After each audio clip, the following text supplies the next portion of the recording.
நம்ம சுப்பிரமணியத்திட்டே கேட்டுருவோம். சுப்பிரமணியம் சார், ஒரு பெரிய அச்சம் இருக்கோ, ராகுலை பார்த்து ஒரு பயம் இருக்கு, ஏதாவது ஒரு வழியில் அவரை முடக்க முடியுமான்னு பார்க்குறாங்க.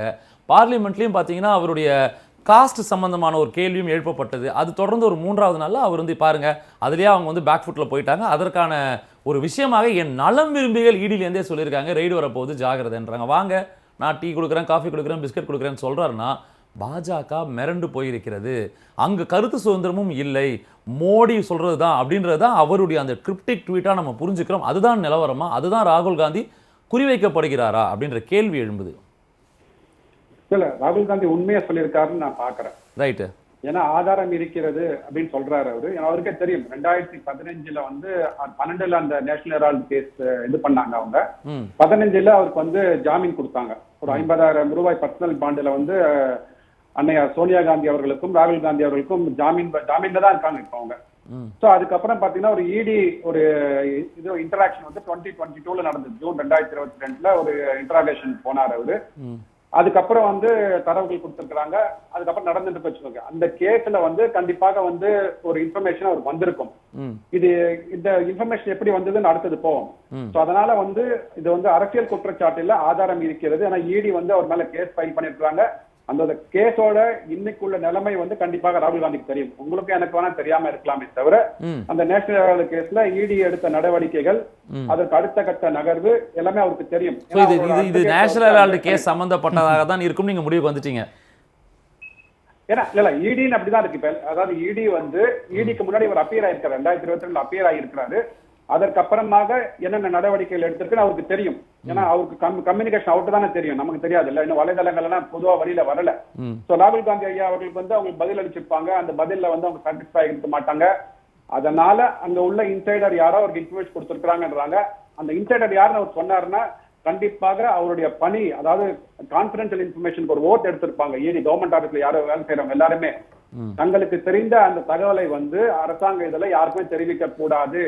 அதை மீறியவர்கள் வந்து கொடுத்திருக்கிறாங்க. ஏன்னா அவரோட ட்வீட்ல அப்படிதான் தெரியுது. எனக்கு வந்திருக்கு இன்ஃபர்மேஷன், நாளைக்கு யார் வந்தாலும் நீங்க வந்து டீ காபி நான் வீட்டுல கொடுக்குறேன் அப்படின்னா இன்ஃபர்மேஷனை யாரோ லீக் பண்ணிருக்காங்க, இல்ல யாரையோ அவர் இன்ஃபுளுயன்ஸ் பண்ணி லீக் பண்ண வச்சிருக்கிறாரு. சரிங்களா? ஒண்ணு இடில வந்து அந்த நேஷனல் ஹெரால்டு கேஸ் போயிட்டு இருக்கு. இன்னொன்னு அரசாங்க அதிகாரிகளை இன்ஃபுளுயன்ஸ் பண்ணதுக்கு உண்டான கேஸ் வர வரலாம். அது ஐ திங்க் பார்த்துட்டு இருக்கிற சிபிஐல இருக்கிறவங்க யாராவது கேஸ் போடுறதுக்கு வாய்ப்புகள் இருக்கு. சோ அந்த அரசாங்க அதிகாரியும் இல்ல ராகுல் காந்தி அவர்களும் உண்மையை வந்து ஒத்துக்கொள்ளணும். யார் வந்து இன்ஃபர்மேஷன் கொடுத்தாங்க, ஏன் இன்ஃபர்மேஷன் கொடுத்தாங்க, எதை காரணம் காட்டி இன்ஃபர்மேஷன் கொடுத்தாங்க, இதெல்லாம் வெளில வரும். இவர் வந்து தானா மாட்டின்னு இருக்காரு. எதுக்கு தேவையில்லாத விஷயம் இல்ல. அப்படிங்க ராபர்ட் பேசும்போது ஒரு வார்த்தை சொல்றாரு, சூரத் கோர்ட்ல வேகமா பழைய கேஸ் ஒன்று பழைய ஸ்பீச்சுக்கு எடுத்து போட்டு 8 வருஷ காலம் அவர் பதவியில் இருக்க முடியாதுன்ற சில சிக்கல்லாம் உண்டு பண்றது அப்படின்னும் பொழுது ராகுல் மீது இருக்கிற அச்சம் தான், அதனோட எக்ஸ்டென்ஷன் தான் இது. அதுவும் இந்த முறை 240 நிறுத்தப்பட்ட பாஜக 400 சொன்ன இடத்துல அப்போ அந்த கோபம் இருக்க தானே செய்யும். அது யார் மேலே அப்படின்னும் போது இந்தியா கூட்டணி முன்னாடி போறாரு, முன்னாடி வழிநடத்தி போறாரு ராகுல் காந்தி, அவர் மேலே இருக்க தானே செய்யும். இட்ஸ் வெரி நேச்சுரல் அப்படின்றாரு. அதாவது நீங்க சக்கர விகம்னு ஒரு வார்த்தை எடுத்தீங்கன்னா அதுக்கும் இதுக்கும் வந்து கோர்வையா சொல்றேன் உங்களுக்கு. அதாவது ராகுல் காந்தி அவர்கள் பத்தி முன்னாடி காங்கிரஸ் வந்து ஒரு 42 தொகுதிகளை வின் பண்ணி, அப்புறமா 44 தொகுதிகளை வின் பண்ணி 52 தொகுதிகளை வின் பண்ணாங்க 2019. அந்த ஒரு சக்கர விகிதத்துல அவங்க மாட்டிட்டாங்க, வெளியில வரவே முடியல. அதற்காக அப்புறம் என்ன பண்ணா 2024 சரி எல்லாரையும் அணைச்சிப்போம், இந்த சக்கர விகிதத்துல என்னால வெளியில வர முடியல, அது அவருக்காக சொன்ன பாடம்னு நான் நினைக்கிறேன். சக்கர விகிதத்துல நான் மாட்டிட்டு இருந்தேன், என்னை காப்பாற்றுறதுக்காக இந்தியாவில உள்ள அனைத்து எதிர்கட்சி தலைவர்களும் வாங்க, மோடி அவர்களை வந்து நம்ம எதிர்க்க வேண்டும் அப்படின்னு சொல்லிட்டு சக்கரவர்த்தி எல்லாரையும் கூட்டு வந்தாரு. எல்லாரையும் கூட்டு வந்து அந்த சோயில எல்லாரும் உள்ள போனாங்க அவங்க. அதாவது நீங்க சொல்லலாம் 400ன்றது வந்து டார்கெட் கொடுத்தாங்க பிஜேபியில, ஆனா வந்து 293 என்டிஏ கூட்டணி வாங்கினாங்க. இவர்கள் வந்து 414 வாங்கியவர்கள், தன்னோட பாக்கெட்ல 414 இருந்தது முன்னாடி ராஜீவ்காந்தி ஐயா இருக்கும் போது. இப்ப வந்து 99 தள்ளப்பட்டிருக்கிறார்கள். அதை வந்து அந்த உண்மையை வந்து இவரை உணர மறுக்கல. நீங்க இப்படியே திரும்பி பார்த்தா போன தேர்தலில் 303 பாக்கெட்ல இருந்தது, இப்ப 240 தான் பாக்கெட்ல இருக்கு. அப்ப இது பிஜேபிக்கும் பொருந்தும் இல்ல? 35. அதாவது சார் 303ல இருந்து 240 60 தொகுதிகள் வச்சுக்கோங்க. நீங்க 414ல இருந்து 99 சறுக்கி இருக்கிறீங்களே, எது பெருசுங்க? ஒரு 5ஆவது படிக்கிற பையன் சொல்லிடுவாங்க, கணக்கை போட்டு கையில போட்டு சொல்லிடுவாங்க, கால்குலேட்டர்ல தேவை கிடையாது. இதுக்கு 414 99 குறைந்தது வந்து பெருசா இல்ல 303ல இருந்து 240 குறைந்தது பெருசா? இல்லைங்களா? அதை விட்டுடுவோம், அது Right. அரசியல். ஓகே, நான் என்ன சொல்றேன்னா சக்கர வியூகம் சொல்லும் போது இப்போ வந்து எதிர்க்கட்சிகள் எல்லாம் சேர்த்து என்டிஏ கூட்டணிக்கு எதிராக வந்து தேர்தலை களம் பண்ணிட்டாங்க, தேர்தலை வெற்றி பெற முடியவில்லை, அந்த பயம். இப்ப என்ன சொல்றாருன்னா, இப்ப வந்து இன்னைக்கு ஒரு 2 நாள் முன்னாடி பார்லிமெண்ட்ல பேசின போது இவர் டிஃபென்ஸ் மினிஸ்டருமே பயப்படுறாருங்க மோடியை பார்த்து, நீங்க எல்லாம் பயப்படுறீங்க அப்படி சொல்லிட்டு மோடி அவர்களுக்கு எதிராக வந்து பிஜேபியில் உள்ளவங்களே கூட்ட சேர்த்து தனக்குள்ள வராரு. இப்போ மோடி என்ற ஒரு தனிநபரோட ஒரு அவரை எதிரியாக கன்சிடர் பண்ணி எதிர்க்க வேண்டும் என்பதற்காக ஒரு ஸ்ட்ராட்டஜி போட்டாங்க, அதுல தோத்துட்டாங்க. இப்ப என்ன பண்றாங்க, பிஜேபியில் உள்ளவங்களே தேடுறாங்க. இப்ப ஐயா சொன்ன இனியன் ஐயா சொன்ன மாதிரி ரெண்டுல ஒருத்தர் வந்து அவங்களுக்கு எதிராக இருக்கிறாங்கன்றது அவர் டிஃபென்ஸ் மினிஸ்டர் கோட்டிட்டு காமிக்கிறாரு. டிஃபென்ஸ் மினிஸ்டரே வந்து எதுவும் சொல்ல முடியல, நீங்க வாங்க என் கூட. அப்படின்ற போது சார் நீங்க வந்து அதாவது தோல்வி யாரா இருந்தாலும் தோல்வியிலிருந்து பாடம் கற்க வேண்டும். ஒரு சின்ன கேள்வி, தோல்வி என்பது நிரந்தரம் இல்லை யாருக்குமே. ஆனா அதுல இருந்து பாடம் கற்றுக்கொண்டு அதுக்கப்புறமா என்ன பண்ணணும் அப்படின்றத பார்க்கணும். அடுத்த தேர்தல் இன்னும் வரல, நான் ஒரு கேள்வி வச்சுட்டு நான் சூர்யா கிட்ட வந்துடுறேன். அதாவது இது இன்னைக்கு ராகுல் காந்தி சொல்லியிருக்காரு, பெரிய விஷயமா நம்ம வலைதளங்களில் வந்து அவர் பதிவிட்டுட்டாரு, நம்ம பேசுகிறோம் சொல்கிறோம். ஆனால் கடந்த ஒரு 7-8 வருடங்களாக இதைத்தானே திமுக இங்கே தமிழ்நாட்டில் சொல்லிக்கிட்டே இருக்காங்க. அதற்கேற்றா போல முன்னாள் அமைச்சர் ஒரு இடியில் கேஸு ரைடு 52 முறை அவர் அப்பீல் பண்ணியும் கொடுக்கல, பெயில், சில சிக்கல்கள்லாம் இருக்குது. அப்போது ஒட்டுமொத்த எதிர்க்கட்சி குறிப்பாக தமிழ்நாட்டிலையும் அவங்க சொல்லக்கூடிய வாதம் அதுதானே, இடியை யூஸ் பண்ணுறீங்க, ஐடியை யூஸ் பண்ணுறீங்க, இன்ஃப்ளூயன்ஸ் பண்ணுறீங்கன்னு சொல்லும் பொழுது நம்ம அதை எப்படி புரிஞ்சுக்கணும் சார்? ஒரே அரசியல் தாண்டி எனக்கு ரொம்ப வருத்தமான செய்தி சொல்லிடுறேன். அதாவது நீங்க சொல்றது செந்தில் பாலாஜி ஐயா அவர்கள் 50வது முறை அவருக்கு ஜாமீன் கொடுத்திருக்கிறாங்க. அவருடைய தம்பி அசோக் அவர்கள் தலைமறைவாக இருக்கிறார் இல்லைங்களா, கிட்டத்தட்ட 1 வருஷத்துக்கு மேல ஆச்சு. ஆனா அவரை வந்து அரெஸ்ட் பண்ண முடியல, தமிழக அரசாங்கம் பண்ண முடியல, மத்திய அரசாங்கம் பண்ண முடியல. ஆனா எம்ஆர் விஜயபாஸ்கர் முன்னாள் அதிமுக அமைச்சர், அவர் தலைமறைவா இருந்தாரு. 2 வாரத்துல போயிட்டு அண்டை மாநிலத்துல போயிட்டு அவர் கைது பண்ணி கூட்டிட்டு வராங்க. சோ அவர் கைது பண்ணி கூட்டிட்டு வருகின்ற அந்த நடவடிக்கை வந்து தமிழக காவல்துறை பண்ணும் போது ஏன் ஒரு தனி நபர் அசோக் என்பவர் பெரிய இன்ஃபுளுன்ஸ் கிடையாது, அரசியல் பின்புலம் இல்லாத, ஓகே அரசியல் அவரோட சகோதரர் இருக்காது, வேற விஷயம். அந்த அசோக் என்கிற தனிநபரை ஏன் உங்களால கைது செய்ய முடியல, கண்டுபிடிக்க முடியல? அப்போ எதிர்கட்சியாக இருந்தால் நீங்க என்ன பண்றீங்க, இங்க திமுக வந்து ஆட்சியில இருக்கும்போது ஒரு பேச்சு, ஆட்சிக்கு வந்ததுக்கு அப்புறம் ஒரு பேச்சு, ரைட்டுங்களா? இப்போ ராகுல் காந்தி ஐயா என்ன சொல்றாரு, அவரு 2012ல இருந்து இந்த கேஸ் நடக்குதுங்க. சோ இப்ப 2015ல அவங்க ஜாமீன் வாங்கியிருக்காரு, 2022ல அப்பீர் ஆயிருக்காரு. அந்த கேஸோட ஹிஸ்டரி அப்படிதானே வருது. இது கேஸ் தான், வேற இல்ல அப்படின்றத உங்க வாதமா இருக்கு. சுப்ரமணியம் வரேன். சுப்ரமணியம் முதல்ல பேசும்போது இனியன் ஒரு விஷயம் சொல்றாரு. அவர் என்ன சொல்றாருன்னா, சார் 2 தரவுகள் எடுக்கிறோம், நாங்க எத்தனை ரெய்டு கொடுத்தோம், அதுல எத்தனை கன்விக்ஷன் ரேட் அப்படின்னு. ஆனா பாஜகல கன்விக்ஷன் ரேட் எவ்வளோ இருக்கு, நீங்க எத்தனை ரெய்டு போறீங்க. அப்ப இதுவே நீங்க அரசியல் டூலாக தான் அதை பாஜக பயன்படுத்துதுன்ற இடத்தை நோக்கி புரிஞ்சுக்கலாம் அப்படின்றாரு. கன்விக்ஷன் ரேட் எத்தனையோ இருக்கு, ஹெரால்டு கேஸே எடுத்துக்கோங்க. இன்னைக்கு வேகம் காட்டுறோம், இன்னைக்கு நோட்டீஸ் கொடுக்குறோம்னா 2012ல போடப்பட்ட கேஸ் சுப்பிரமணியம் சாமியால் என்னாச்சு? நீங்க எல்லா கேஸுமே நம்ம எடுத்துக்கொண்ட பல கேஸுகள் பார்த்தீங்கன்னா அங்கங்க அதாவது அப்படியே நிக்குதுன்ற குற்றச்சாட்டை தான் வைக்கிறாங்க. என்ன பிரச்சனை? அதனால தான் இந்த வலு பெறுதோ இந்த மாதிரியான ட்வீட்டுகள். ஒரே நிமிஷம் சார், இந்த கேள்விக்கு ஆன்சர் பண்ணதுக்கு முன்னாடி ராஜகம்பீரன் சார் சொன்ன இன்ஃபர்மேஷனுக்கு நான் கவுண்டர் பண்ணணும். அதாவது அவர் 100 கோடி அப்படின்னாரு, பொன்வின்சன் ஐயா வந்து எக்ஸ்பிளைன் பண்ண ட்ரை பண்ணாரு. 100 கோடி என்பது ரிஸ்க் பிரீமியம். ரிஸ்க் பிரீமியம்னா ஒரு 0.25%, 0.5% நான் ஒரு கேரண்டி கொடுக்குறேன் வச்சுக்கோங்க. 1 லட்சம் கோடி நான் கடன் வாங்குறேன் அப்படின்னா 0.25%, 0.5% ரிஸ்க் பிரீமியமாக ஒதுக்குவார்கள். இந்த ரிஸ்க் பிரீமியம் ஃபண்டு தான் 100 கோடி. அந்த 100 கோடியை வைத்து நீங்க 1 லட்சம் கோடியும் கடன் வாங்கலாம், 2 லட்சம் கோடியும் கடன் வாங்கலாம்.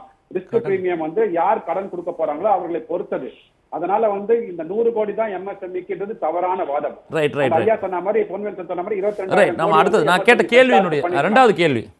அதான் 2வது கேள்வி பாத்தீங்கன்னா, இப்போ இல்ல நான் ஒவ்வொன்னா பதில் சொல்லணுங்க. ஏன்னா வந்து அவங்க கேட்டிருக்காங்க, அதாவது தமிழ்நாடு என்ற பெயர் இல்ல அப்படின்னு சொல்லியிருக்காங்க.